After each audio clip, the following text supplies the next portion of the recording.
Hi అండి. Welcome to my channel. ఎలా ఉన్నారండి? అందరూ బాగున్నారా? ఇవాల్టి వీడియోలో నేనైతే ఇది నైట్ అండి. నైట్ వీడియో కొంచెం అయితే షూట్ చేశాను. నిన్న నైట్ అయితే చాలా వర్షం పడింది. మా ఊర్లో అయితే వర్షం. నీళ్ళు చూడండి ఎలా ఆగినాయో. ఒక చిన్న నదిలాగా అయితే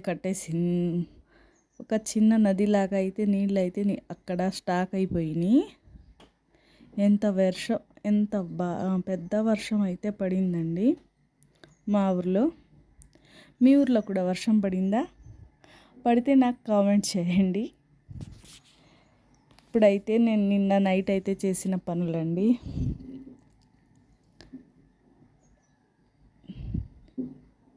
నిన్న మార్నింగే నేనైతే పొట్టు మినపప్పు నానబెట్టాను కదండి. ఇప్పుడైతే అది అయితే వాష్ చేసుకుంటున్నాను. మినపప్పు పొట్టు ఇవైతే ఒక 4 టైమ్స్ అయినా వాష్ చేయాలండి పొట్టు పోయేంత వరకు. కొంచెం కష్టమే, అంత ఈజీ ప్రాసెస్ ఏం కాదు. అయినా నేను తేలికగా చేసేస్తాను, ఈజీగా. మీరు ఒకసారి చూసి ట్రై చేయండి. ఇలా అయితే పైన అయితే వచ్చేసిద్దండి పొట్టు అయితే. బాగా 4 టైమ్స్ అయితే ఇలా వాష్ చేయాలి.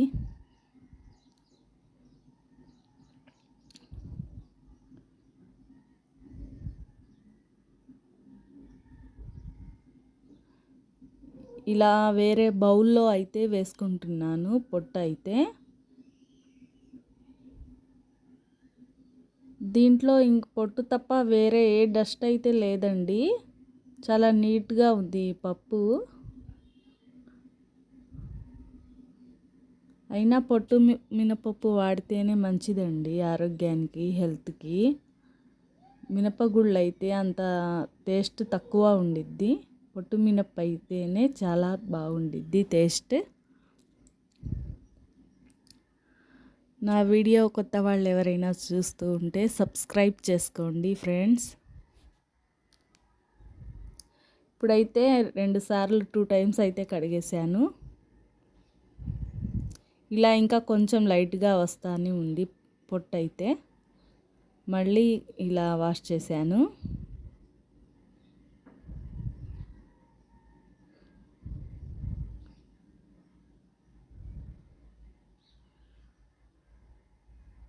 ఇప్పుడు చూడండి ఎంత తెల్లగా కనిపిస్తున్నాయో పప్పు అయితే. చాలా నీట్గా ఇలా వాష్ చేసుకొని పెట్టుకోవాలి. ఆ తర్వాత ఇడ్లీకైతే ప్రిపేర్ చేస్తున్నానండి నేను. ఇడ్లీ రవ్వ కూడా ఒకసారి వాష్ చేసి పక్కన ఉంచాను. ఇప్పుడైతే మిక్సీ అయితే వేసుకుంటున్నాను మెత్తగా. ఈ పిండి అయితే చాలా మెత్తగా స్మూత్గా వేసుకోవాలండి. అప్పుడే ఇడ్లీలు మెత్తగా స్మూత్గా ఇడ్లీ అయితే బాగా వచ్చిద్ది. పిండి బరగ్గా వేసుకోకూడదండి ఇడ్లీకైతే. చాలా మెత్తగా స్మూత్గా వేసుకుంటే ఇడ్లీ అయితే పర్ఫెక్ట్గా మెత్తగా వచ్చేసిద్ది. అలా అయితేనే తినడానికి చాలా బాగుండిద్ది.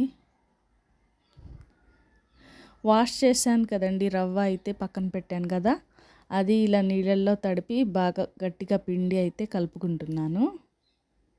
ఇడ్లీ పిండి అయితే ఇలా కలిపి ఓవర్ నైట్ అయితే పెట్టేసుకుంటే అప్పుడు మార్నింగే లేచి ఇడ్లీ అయితే వేసుకోవచ్చండి. ఇలా బయట ఉంచేస్తే చాలు, ఫ్రిడ్జ్లో అయితే ఏం అవసరం లేదండి.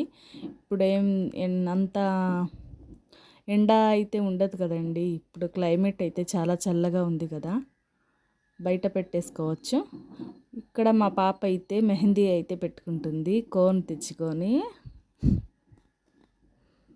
మా పాప చూడండి ఎంత డిజైన్ బాగా వేసిందో. ఇలా నాకు కూడా రాదండి వేయడం కోన్ అయితే. అంతా హెవీ డిజైన్ ఏం లేదండి, సింపుల్ డిజైన్ అయితే వేసింది మా పాప. ఇది కోన్ కరాచీ కోన్ అండి. చాలా బాగా రెడ్ కలర్గా వచ్చింది కరాచీ కోన్ అయితే చాలా బాగుండిద్ది. ఇప్పుడైతే నేను నైట్ డిన్నర్కి అయితే మా పిల్లలైతే పులిహార అయితే చేయమన్నారండి. అందుకోసం చింతపండు అయితే బాగా మరిగించి ఇలా అన్నం అయితే అయిపోయిందండి, వండేసాను. చింతపండు కూడా గుజ్జు రెడీ అయిపోయింది. కళాయిలో ఆయిల్ వేసి హీట్ అయిన తర్వాత పోపు దినుసులు, పచ్చిమిర్చి, ఎండుమిర్చి, పల్లీలు, తాలింపు గింజలు ఇవైతే వేసుకున్నాను. వేసి ఆయిల్లో బాగా ఫ్రై చేయాలి. పసుపు వేసాను, 1 స్పూన్ పసుపు, కరివేపాకు అంతా వేసి ఆయిల్లో అయితే ఫ్రై చేయాలి ఫ్రెండ్స్. చింతపండు అయితే రెడీ అయిపోయింది. గుజ్జు అయితే బాగా మరిగించి ఇలా అన్నంలో అయితే వేసేసాను. కలిపేయాలి. ఇప్పుడైతే ఫ్రై కూడా అయిపోయింది. పల్లీలు తాలింపు అయితే వేసాను. వేడిగా ఇప్పుడు పులిహోర తింటే చాలా టేస్ట్గా ఉండిద్దండి. నిన్న నైట్ మాకైతే ఫుల్ వర్షం అండి. అందుకోసం వేడిగా ఇలా పుల్లగా చింతపండు వేసుకొని పులిహోర అయితే చేసుకున్నాం ఫ్రెండ్స్. పచ్చిమిర్చి కూడా వేసేసాను. Bye friends, subscribe my channel.